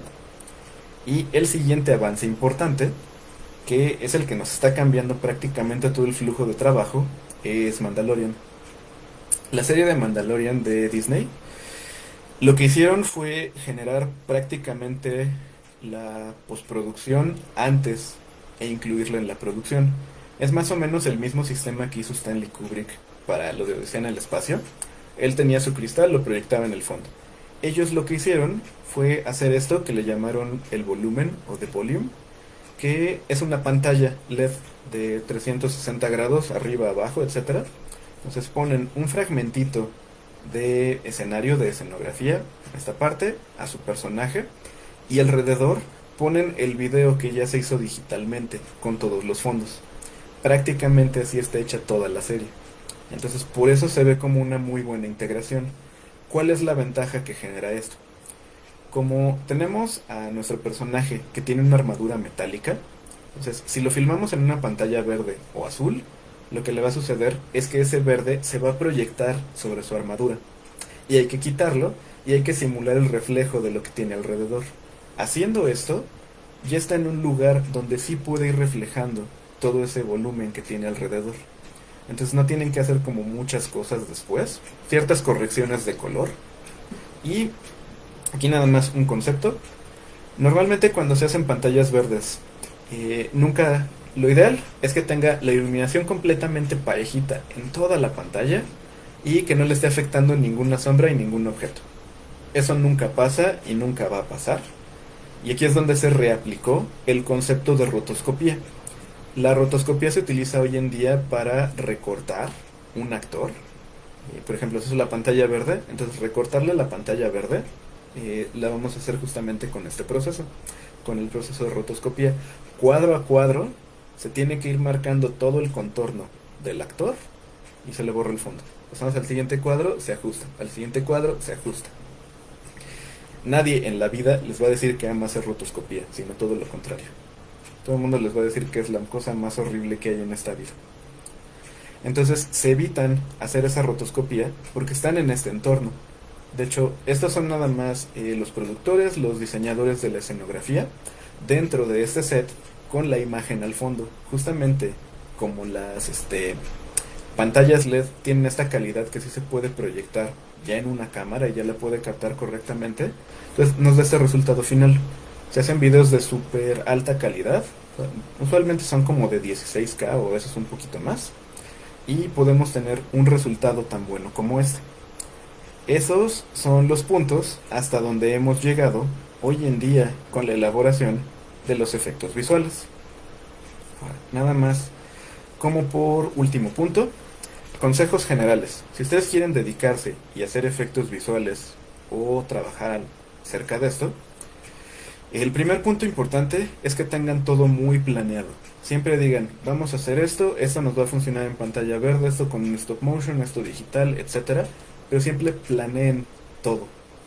Y eso les va a dar un buen resultado. El segundo punto que es importante, que todavía hay mucho problema porque no se hace en varias producciones, es este, el departamento de VFX, o el director por lo menos de VFX, debe estar comunicándose con el departamento de fotografía, porque prácticamente sigue siendo parte de la escenografía lo que se va a colocar ahí, ya sea un fondo, ya sea una pantalla, un elemento, un extra que se le vaya a colocar. Es importante que estén comunicados para saber qué tipo de óptica se está utilizando, cómo está funcionando la luz, y esto les va a garantizar una mejor inclusión de los elementos que se hagan por computadora o por manera aparte. Eso es muy importante. De hecho, algunas producciones, que no queremos decir nombres, Aquaman, tiene efectos que no se alcanzan a integrar correctamente. Por lo mismo, se ve que no hubo una comunicación entre el departamento de VFX y el de fotografía, y simplemente se ven ahí pegados los personajes. Y el último consejo, que es principalmente para directores, este comentario es el peor que se puede hacer. De que pasó algo y, uy, se nos pasó el boom, ahí un micrófono salió. Lo arreglamos en post. Eso jamás en la vida va a funcionar. Y el mayor ejemplo que les podemos dar sobre eso es que si en algún punto tienen que grabar a Superman con bigote, jamás se lo van a poder quitar de manera digital y que se vea bien. Lo mismo, es más fácil poner algo que quitarlo. Entonces tengan cuidado de eso. Aquí fue problemas de la producción, porque en sí les dijeron de que, oye, mira, por contrato él necesita el bigote, no se lo puedes quitar. No, pero es que mira, nosotros te pagamos, nosotros hacemos la postproducción del bigote para que se lo pongan. Y yo honestamente creo que fue mala fe que le estuvieron y dijeron, nah, sufran. Y por eso no les dejaron que le quitaran el bigote. Y por eso tuvieron que hacerlo digital. Y obtuvieron ese resultado tan maravilloso. ¿Va? Para cerrar con nuestra plática, lo que podemos concluir aquí. Vimos un poquito de qué es animación, analizamos un poquito qué son efectos especiales, efectos visuales y efectos de video, y algunas de las técnicas que se llegaron a utilizar. Entonces, la principal pregunta que planteamos, ¿los efectos visuales son animación? La respuesta es no, no son animación, pero podemos nosotros utilizar técnicas de animación para poder crearlos, porque algunos se hacen con animación 2D, algunos se llegan a hacer, por ejemplo, con ilustración, con cosas en movimiento, con video. Entonces sí, podemos utilizar varias técnicas de animación para hacer cualquier tipo de estos efectos, pero no necesariamente nuestros efectos visuales son parte de la animación. Si quieren hacer, por ejemplo, una explosión, un humo, fuego, cosas por el estilo, como mencioné casi al principio, cuando estamos viendo los principios de la animación, son simulaciones. Entonces son elementos físicos. Cualquiera de ustedes que igual, de varios de los que están viendo por aquí, tal vez ya lo han hecho o lo estamos haciendo ahorita en la escuela. Cuando hacemos una explosión, nosotros tenemos que calcular la temperatura, el combustible, la densidad, qué tanto sube, la presión, la gravedad. Entonces son puros cálculos físicos.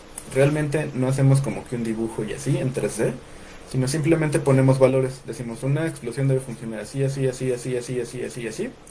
Sacamos, prácticamente es como sacar una fórmula, le damos play y vemos que funciona. Entonces realmente no es animación, es simulación.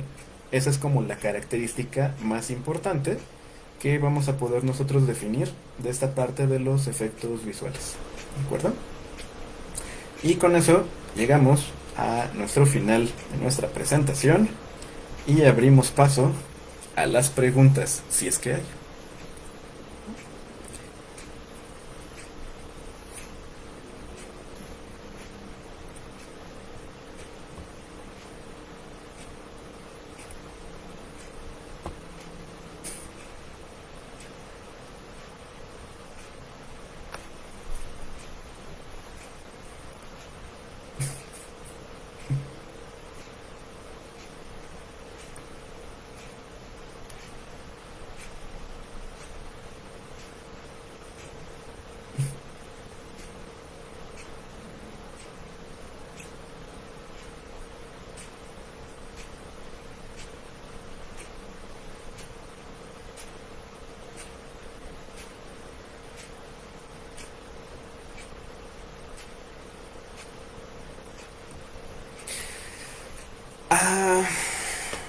Miren, lo que realmente yo siempre les digo, hacer animación nunca es fácil.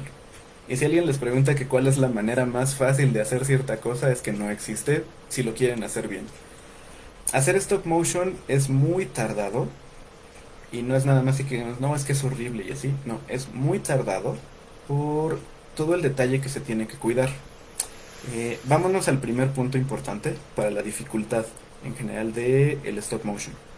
Casi siempre la gente dice, no, pues voy a hacer un monito de este tamaño, para no gastar mucha plastilina, arcilla ni nada. Esto jamás les va a servir para hacer una animación stop motion. Necesitan un modelado, por lo menos de este tamaño. Si hacen un modelado así y una maqueta mucho más grande, sí, van a gastar más dinero, pero van a poder animarlo y moverlo muchísimo más fácil. Hoy en día las producciones de stop motion son muy pocas, justamente por lo caro que es poder realizarlas, pero se van haciendo de manera digital. De hecho, ya la parte de la pantalla verde, toda esta parte del compositing, se aplica ya en stop motion. Hay algunos elementos de las escenografías que de repente se dicen, no, pues, ¿sabes qué? Va a salir muy caro hacer esta parte del escenario en físico, entonces lo podemos como ocultar un poquito en nuestra maqueta y esto lo vamos a hacer digital. Entonces, parte del stop motion hoy en día es físico, parte es digital, pero los personajes prácticamente siempre son en físico. Y ahí es donde viene la mayor parte de la complicación. Los personajes necesitan un esqueleto. El esqueleto debe estar planteado para que haya un punto donde se pueda sujetar. Ya que se pueda sujetar, necesitamos que se hagan, usualmente se hacen con silicón, para que puedan ser flexibles y se puedan ir moviendo.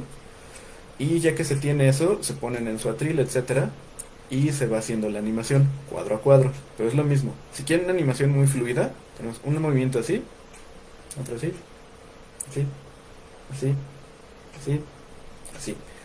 El mayor problema es que tienen que determinar la velocidad de cada acción. Porque sí, si por ejemplo yo estoy así como que hago esto y de repente quiero espantar una mosca, cambia la velocidad de mi mano. Entonces, esto tiene que ir así lento, lento, lento, lento. Y el de la mosca ya puede ir un poco más rápido. Y tal vez tiene que ir. Entonces necesitan como mucha práctica haciendo animación de personajes para poder hacer un buen stop motion y que no les dé ningún problema. Y la otra complicación que tiene es necesitan muchas marionetas para poder hacerlo. Porque tal vez estamos haciendo una escena y estoy moviendo a mi personaje y ¡pum! Ya le rompí el brazo. Entonces no puede ser de que, a ver, vamos a arreglarlo y a coserle aquí. Es como, esta ya no me sirve, tráete la otra, ponemos el repuesto, seguimos. Entonces es muy importante. Para la película de Coraline, decían que tenían aproximadamente 100 Coralines para la producción. Una por cada vestuario y sus respectivos repuestos. Y ahí está, el siguiente problema viene al rostro del personaje. Depende cómo se genere. Por ejemplo, a Tim Burton le gusta mucho cambiarles la cabeza. Entonces tiene la cabeza con una expresión, con otra expresión. Entonces, aparte de estarle moviendo así, le voy a quitar esta cabeza, le voy a poner otra. Lo muevo así, le quito la cabeza, le pongo otra. Y, por ejemplo, en Laika, ellos lo que hacen es que le hacen un corte aquí, a la altura de la boca. Y esta es la única pieza que reemplazan para la boca del personaje. El problema es que les queda una línea aquí, la cual tienen que ir borrando digitalmente foto por foto. Entonces es mucho trabajo para que se pueda ver bien. Esa es como la mayor complicación del stop motion. Necesitan tiempo, espacio y dinero.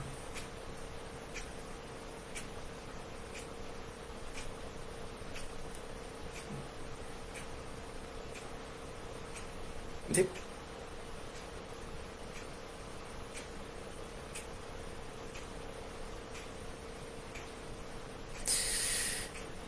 Sí y no. Ahí ya entramos como en otro concepto. El videojuego es un interactivo. Entonces, la animación tú vas a dar la sensación de que tiene vida el personaje. Entonces, sí, estás jugando un videojuego y te da la sensación de que tu personaje está vivo. O si te disparan y pierdes, pues ya está muerto, ¿no? El punto importante con este es que esos movimientos se programan. No sé exactamente porque no estoy tan metido en el área de videojuegos, pero lo que yo sabía, pero no sé si ya cambiaron algunos procesos, se van armando ciclos. Entonces tenemos que definir si el personaje va a correr, de cuántas maneras diferentes va a correr. Porque podemos hacer que corra, que vaya trotando, podemos hacer que vaya corriendo, que vaya caminando, que corra y trote o camine hacia izquierda y derecha, que lo haga hincado, que lo haga en cuclillas, que lo haga gateando, etcétera. Cada uno de esos ciclos se tiene que animar por separado, de manera independiente. Y se tienen que ir programando. Entonces, si tú presionas tal botón, va a ocurrir este ciclo. Si ocupas este otro botón, va a ocurrir el otro ciclo. Si tú presionas dos botones a la vez, ocurre otro ciclo. Y se tiene que hacer una transición entre ellos. No se puede hacer que de repente el personaje esté así y el siguiente está corriendo en esta otra pose, sino que también se tienen que ir animando. Entonces, si son animación, es una animación interactiva, pero es una animación programada. Esa es como la característica importante. Hay como ciertos movimientos ya definidos que va a hacer el personaje y de ahí no puede salir. La parte de las cinemáticas que hay entre la parte del gameplay y lo que ustedes van viendo de la historia, eso sí es completamente animación.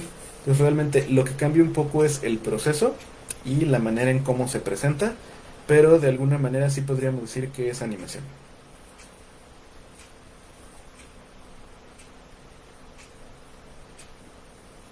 Hay otra pregunta por ahí.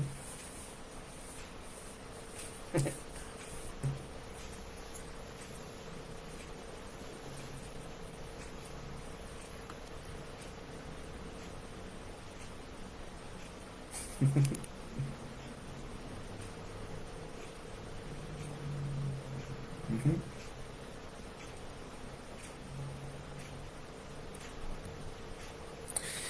Ah, honestamente, no tengo ese dato. Sí, la verdad, le mentiría si respondiera eso. Muy probablemente se desarrollaron a la par, porque el primer punto donde se definió cómo hacer una mesa de luz fue en un libro de un ilustrador que se apellidaba, no me acuerdo su nombre, pero se apellida Lutz. Su libro es justamente el que agarró de una biblioteca Walt Disney para aprender a animar. Ahí tiene varios ciclos y tiene la idea de cómo hacer una mesa de luz. Pero realmente desconozco el dato si la mesa de luz fue antes o el rotoscopio fue antes o se hicieron a la par. Ahí sí tendríamos que investigar eso. Pero creo, así nada más, es una creencia mía, creo que fue primero la mesa de luz.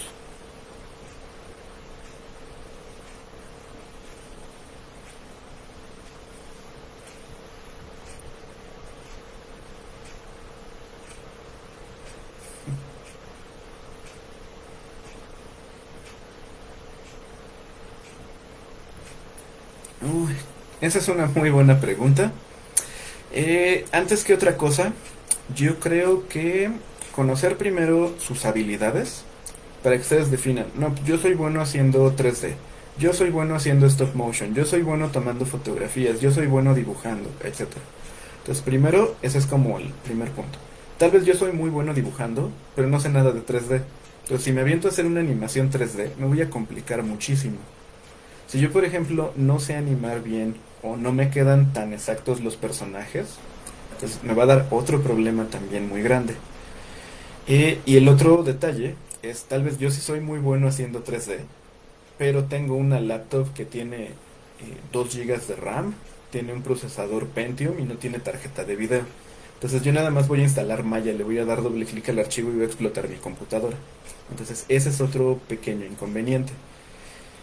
¿Cuál sería la recomendación? Les digo, ustedes determinen para qué son buenos, armen un equipo de trabajo a partir de esas cualidades que tiene cada quien.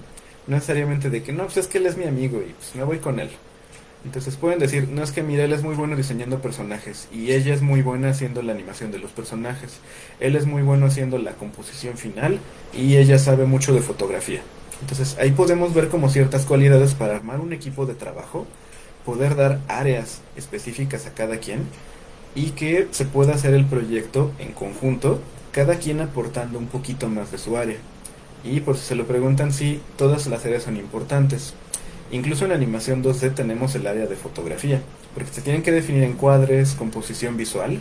Y si yo, por ejemplo, solo soy muy bueno dibujando, pero no sé cómo armar un cuadro, no sé dónde colocar mi personaje, no sé cómo colocar el fondo, se va a ver mal mi animación, a pesar de que tengo un muy buen movimiento.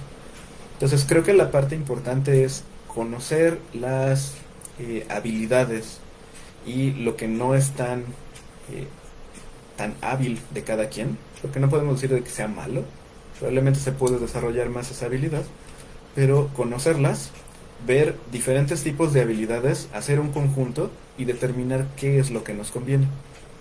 Porque lo mismo, tal vez yo soy muy bueno haciendo la animación del personaje, entiendo cómo funcionan las poses, puedo exagerarlas correctamente, pero no sé hacer 3D. Pero mi compañera sabe hacer un modelado 3D y le sabe hacer el esqueleto. Entonces ella me da el personaje, yo lo animo. Siempre va a funcionar mejor de esa manera. Si se tiene una línea de producción, se tiene un orden, y lo que hablamos hace un momento, una planeación, vamos a poder tener un muy buen resultado. Estén en la producción en la que estén.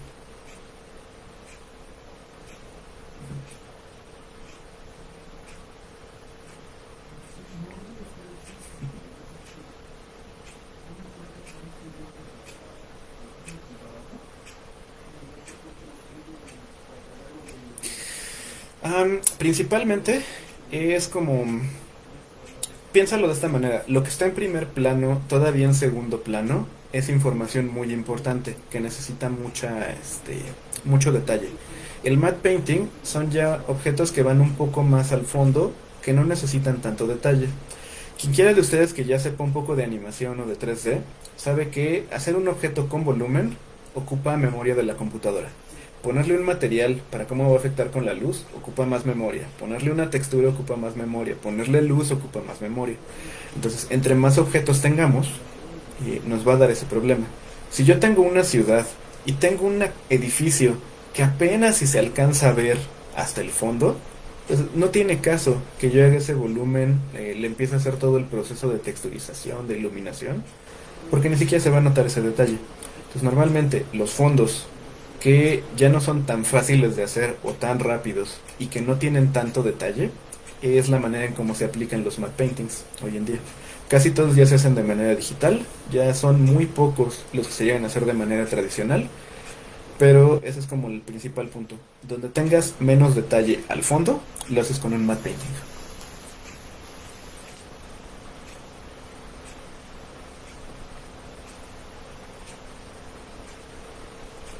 ¿Sí? Ujú.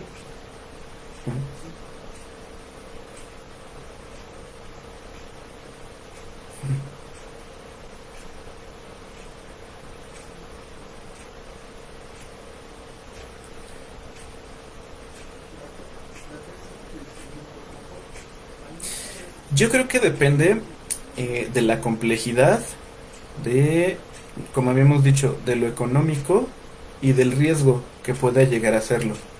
Porque tal vez estamos haciendo Rápido y Furioso 15 y queremos hacer que uno de los coches brinque de un edificio a otro, se estampe contra un tinaco y explote. Entonces, por ejemplo, hacer eso en físico sí se podría. Tendría que planearse muy bien, tal vez con una miniatura, y tenemos como menos riesgo. El problema es que hoy en día la calidad ya no se exige mucho. Entonces, muy probablemente se note que es una maqueta. Por la calidad de video que se tenía antes, no era tan notorio y se tiene que cuidar mucho que todo esté a escala. Por ejemplo, el tren de Volver al Futuro 3, al final cuando se cae el barranco es una miniatura. Por lo mismo, se generó todo el fondo para esa escena en específico, con los arbolitos a escala y todo, para que se hiciera dicha explosión. Entonces, creo realmente que depende de dónde se pueda aplicar mejor. Creo que si hay algo que sí se puede hacer en físico, es mejor hacerlo en físico y utilizarlo digital nada más donde es necesario y no abusar de él. Por ejemplo, lo que siempre les digo, me acuerdo que cuando fuimos a ver Avengers, la era de Ultron, me puse a contar la cantidad de estudios de efectos visuales que había. Eran 23. 23 estudios diferentes hicieron todos los efectos de esa película. Entonces, creo que a veces ya se excede mucho en la parte digital. Sí se nota que es digital, a pesar de que mucha gente fue a denunciar a Disney por la película del Rey León en 3D que hicieron hace unos años, porque decían que era maltrato de los animales y ponían a los leones a pelear. Pero creo que siempre es bueno eso. Si por ejemplo es un animal que va a estar en una escena de riesgo en una pelea, creo que sí sería más conveniente hacerlo con digital. Pero si tenemos algún efecto que se pueda controlar, como cierto humo, a lo mejor unas chispas que salen de alguna parte, creo que se verían mejor incluso si se hacen en físico. Ya tal vez algún retoque digital, pero creo que es eso, buscar la forma de equilibrarlo. Creo que eso sería lo que yo preferiría.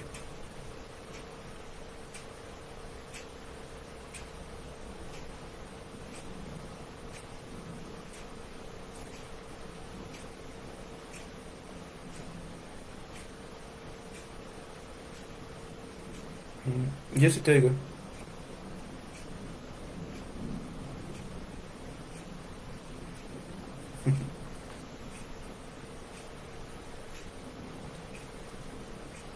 O tal vez es que no se alcanzó a transmitir el audio de aquí de Meet y nada más me escuchan a mí.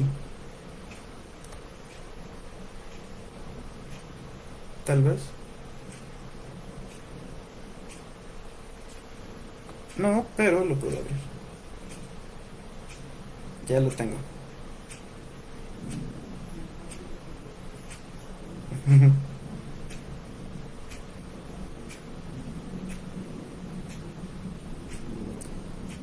Con la pregunta de esto va a venir en el examen, tal vez sí.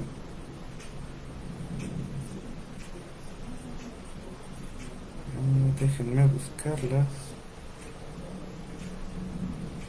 Ah, nada más me escucho yo. Vamos a tener que checar eso. Um,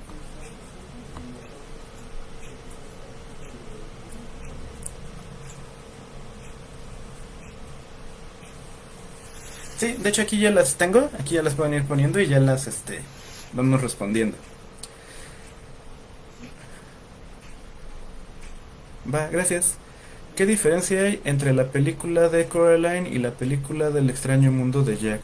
Esta pregunta me surge a partir de que en la del extraño mundo de Jack no hay tanta tecnología como en la de Coraline.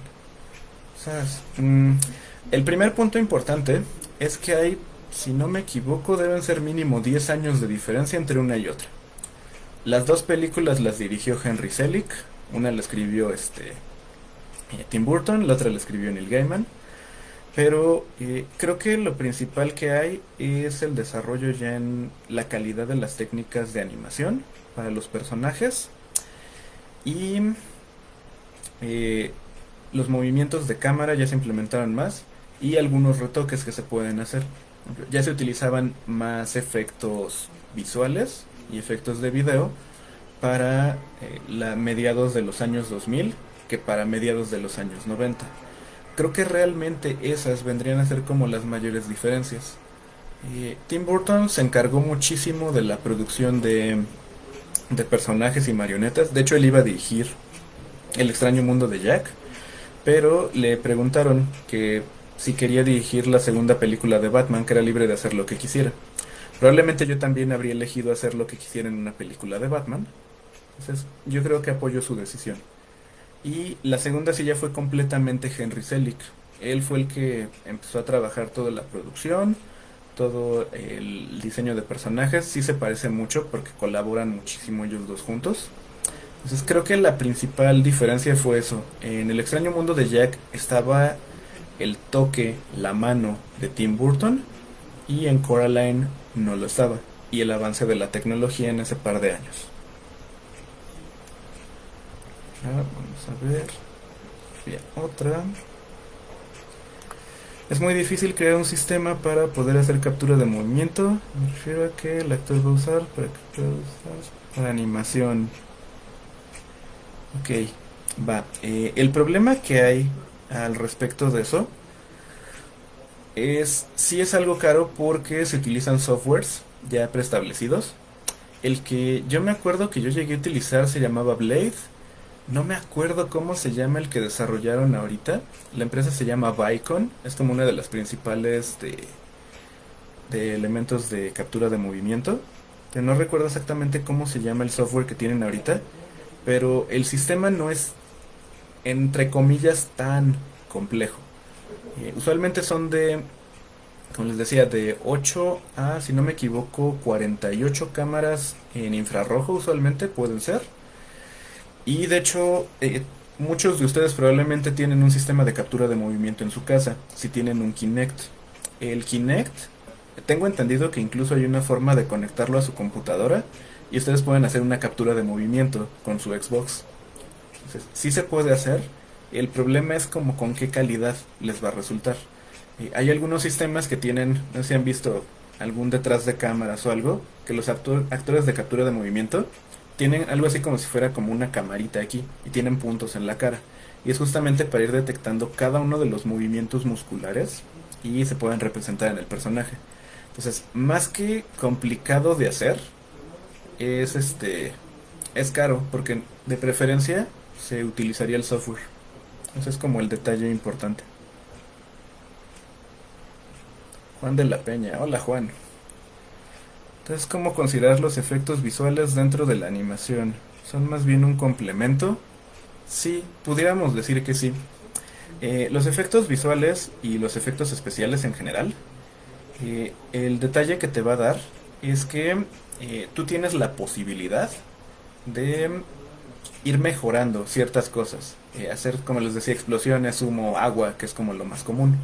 Entonces, tu animación es tu personaje, darle la vida al personaje, al ambiente, al mundo que estás creando, y estos efectos te van a ayudar justamente para complementar todo eso y narrar ciertas situaciones que tú quieres representar. ¿Qué efectos visuales se pueden hacer en el programa Premiere? Am, Realmente los programas que le sirven para hacer efectos son ya un poquito más específicos.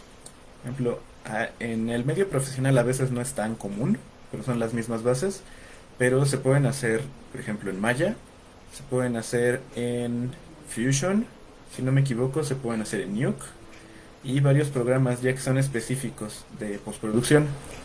Hay otro, no estoy seguro si sí lo actualizaron o ya lo dejaron. Había uno que se llamaba Fume, que también sirve para eso. Pero, por ejemplo, Premiere, para lo que realmente te va a funcionar, va a ser para hacer edición de video. Para que tú cortes fragmentitos de video, acomodes uno tras otro y ya. Esa composición te la llevas a otro software, donde ya retomas eso para tú poder hacer tus efectos visuales. Pero sí, como tal, realizar efectos visuales en Premiere no está hecho el programa para eso. Más que otra cosa. Entonces, ¿sí va a venir en el examen? Sí, sí va a venir. ¿Qué opina acerca del uso de tecnología de realidad virtual o de realidad aumentada para la realización de este tipo de efectos? Es que creo que van enfocados a diferentes puntos. Usualmente los efectos visuales van más principalmente enfocados a cinematografía y a narrativa. El caso de realidad aumentada y realidad virtual están dependiendo, pueden ser para casos educativos o para videojuegos, principalmente interacción. Entonces, sí puedes aplicarlo en ambos. El punto es que sepas realmente dónde. Si tienes, por ejemplo, un juego de realidad virtual de zombies o postapocalíptico, algo así, sí puedes ir agregando cierta clase de efectos visuales en tu interacción. Pero creo que sí son como muy diferentes uno con otro. Entonces no es como que, digamos, de que se pueda aplicar o no, sí se puede, pero creo que lo mismo, importa que tú definas en cuál va a ser en el mejor medio que te va a ser útil. El mate painting el día de hoy, sí, ese fue el que ya leímos. La película del cortometraje que está muy sonado del conejo Ralph. ¿Qué tipo de animación se utilizó? Fue stop motion. De hecho, hay unas fotos por ahí que andan rondando ya por Facebook, donde se muestra el esqueleto que tenía. Se tenía un esqueletito. La producción, los animadores que estuvieron haciendo este corto, fueron los mismos que trabajaron con Wes Anderson en la película de Isla de Perros. Y la característica que tienen ellos es que sí le ponen pelito y todo a los personajes. Entonces tienen el esqueleto del personaje, tienen su capa, si no me equivoco, también fue de silicón. Por lo que estuve viendo parece que sí. Luego le pusieron el vestuario y el pelaje. Entonces cuando se va moviendo, por eso como lo iban tomando de ciertas partes, de repente se ve como que aquí se le levanta el pelito, de aquí se le mueve tantito. Lo mismo ocurrió en Isla de Perros. Entonces fue una animación en stop motion. Más directos. Sí, vamos a, como parte de nuestro cine club, vamos a tratar de ir haciendo más videos en directo para poder compartirles sobre diferentes temas, de preferencia relacionados con cine y con animación. Y ahí vamos a ir avisándoles cuando lo vayamos haciendo. ¿Qué tan rentable es el uso de CGI hoy en día? Por ejemplo, la película del Planeta del Tesoro en su momento fue muy caro el uso de esa técnica de entornos 3D con animación 2D, si no me falla la memoria. Entonces, hoy en día se puede retomar eso sin tener tantas pérdidas como pasó en aquel entonces. Sí, y la primera razón es por todos los avances que ya se tiene en técnica de 3D. Tú nada más puedes comparar Toy Story 1 con Toy Story 4. La calidad visual es un cambio impresionante entre una y otra. Ya tenemos mayor conocimiento del software, se tienen más adelantos, se tienen plugins, se tiene más gente que ya lo trabaja. En aquel entonces prácticamente tú imagina que hicieron el software y era como, ¿quién quiere venir a animar con nosotros? Va, mira, te enseño, tienes que hacerle así, así, así, así, así. Ahora ayúdanos a hacer la película. Que fue también como empezó Walt Disney al principio. Él enseñó a animar y se quedaba con esos animadores. Entonces, hoy en día ya hay mucho conocimiento sobre 3D. Entonces, sí se tiene que hacer todavía cierta investigación sobre qué temas o qué puntos en específico nosotros tenemos que saber cómo generar para lo que haya que hacer. Un ejemplo así rápido que se me ocurre. Cuando hicieron Hellboy 2, la del Ejército Dorado, el profesor Jürgen, no me acuerdo qué se apellidaba, que era una cosa de humo, lo que tuvieron que definir es cómo hago un personaje que sea humo todo el tiempo, que se vea como humo y pueda caminar. Entonces ya lo que entraba ahí realmente la complicación era determinar cómo hacerlo. Entonces tú no puedes decir nada más, sí, sí, voy a hacer mi personaje, le ponemos tantito humo encima y ya. El punto es que se vea bien.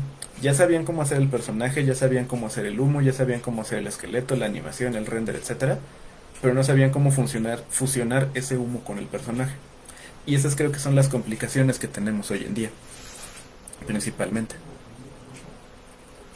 ¿Por qué Metrópolis no está completa? Porque, como les había dicho, la primera persona que se encargó realmente de preservar el material fílmico, de quien ustedes sí pueden ver cualquiera de sus películas tiene una calidad impecable, fue Chaplin. Dicen que él tenía un búnker en su casa donde guardaba todos los originales, los masters de sus películas, y de ahí es de donde sacan las copias. Entonces por eso todas sus películas tienen muchísima calidad. En aquel entonces, y les voy a contar una historia que probablemente muchos de ustedes ya se saben, el primer largometraje animado que se hizo en la historia fue argentino, se llamaba El Apóstol y se hizo en 1914, si no me equivoco el año. Esta película se estuvo un año en cartelera en Argentina, se estuvo proyectando, se mandaban las copias a los cines y ahí se quedaban. En aquel entonces no las regresaban ni nada, simplemente las acumulaban. El director Quirino Cristiani tenía muy mala suerte, tenía todos sus originales positivos, negativos, los objetos que utilizaba, porque era una cierta técnica de cutout, las tenía en un estudio y se quemó, pero lograron salvar unas cuantas cosas. Entonces las pasaron a otro y un par de años después, ese otro estudio también se volvió a quemar y ahí se perdió todo. Y los rollos que tenían en aquel entonces en los cines, los que no regresaban, tenían como cierto fragmento, un químico que utilizaban, un material para hacer peines. Entonces todos los rollos que se quedaban en los cines se los vendían a las fábricas de peines. Entonces todas esas películas se convirtieron en peines. Esa fue una de las razones por las que esa película ya no existe. Solo sabemos que se creó, que se exhibió, que estuvo, pero no hay ninguna copia existente. Probablemente con Metrópolis pasó algo similar.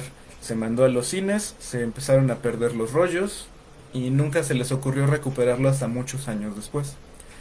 El primer corto de los hermanos Lumière, el de las personas saliendo de la fábrica, lo empezaron a proyectar y proyectar y proyectar y se quemó. Entonces lo volvieron a grabar. Lo volvieron a proyectar y proyectar y proyectar y se volvió a quemar y lo volvieron a grabar. Y así les pasó varias veces. Entonces les digo, se tenía la idea de vamos a hacer nuestra película, vamos a hacer nuestro video, lo exhibimos y pues ya vamos a hacer otro. Entonces casi nadie tenía la cultura de preservar su trabajo. Pues por eso van a saber de muchas películas o cortometrajes que existieron en aquel tiempo y que hoy en día ya no están, ya no son conseguibles, ya no existen. Si pudieras cambiar algún efecto de la película de Beetlejuice, ¿cuál sería y cómo? Mira, realmente yo creo que los efectos de Beetlejuice están muy feos, pero están hechos con la intención de ser feos. Entonces me parece que quedan perfectos así para la película. Creo que si cambiáramos algún efecto y lo hiciéramos mucho más realista, se va a perder ese toque artesanal que tenía y ya no va a funcionar exactamente de la misma manera. Que por ejemplo ahí que tenían el pasto en el cementerio cuando estaban en la maqueta y se veía que era como de una espuma y cosas por el estilo, necesitaríamos prácticamente cambiar toda la estética de la película para poder cambiar algún efecto. Yo creo realmente que funciona a la perfección así, porque se hicieron con esa intención de que se vieran mal. Entonces, eso también es importante. ¿De acuerdo? Yo uso el Kinect para 360 en PC y funciona relativamente bien para captura de movimiento, pero no lo usaría para hacer algo muy complejo. Sí, exactamente. Como es un sistema muy general, sí le sirve como para hacer algunas cosas, que tal vez tienen a su personaje así, quieren que levante la manita y salude, algo por el estilo. Pero si van a hacer un mortal doble para atrás o algo por el estilo, eso sí no creo que se los llegue a capturar bien un Kinect. Entonces ahí sí necesitaríamos un estudio formal de captura de movimiento. Pero igual la renta del equipo sale cara, pues tienen que desquitar lo que les costó. De hecho, aquí en... no me acuerdo, creo que es en la colonia Roma. No me acuerdo la calle. Luego checo bien el dato y se los compartimos. Sí tienen un estudio con una máquina de captura de movimiento, porque sí se hacen capturas de movimiento aquí. Y si no me equivoco, había escuchado que creo que en TV Azteca también tienen una, creo. Ese dato sí también tendremos que corroborar.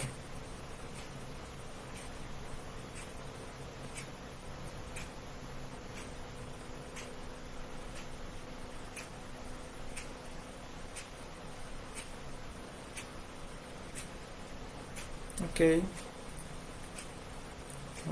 perfecto. Va, se quedaron un par de preguntas pendientes. Se van a quedar guardadas, me imagino que en el live de Facebook. Ahí tratamos de contestárselas en estos días, pues, para que no se queden con sus dudas. Pero de momento hemos llegado al final de nuestro recorrido. Eh, Agradecemos, en este caso me agradecen a mí por la participación. Yo agradezco la invitación. Agradecemos al público que está aquí por mostrar esta faceta del cine y al equipo del Cineclub Tóxico, todos los que están aquí presentes, a nuestra querida audiencia, esperando haya sido de su agrado. Si les gustó,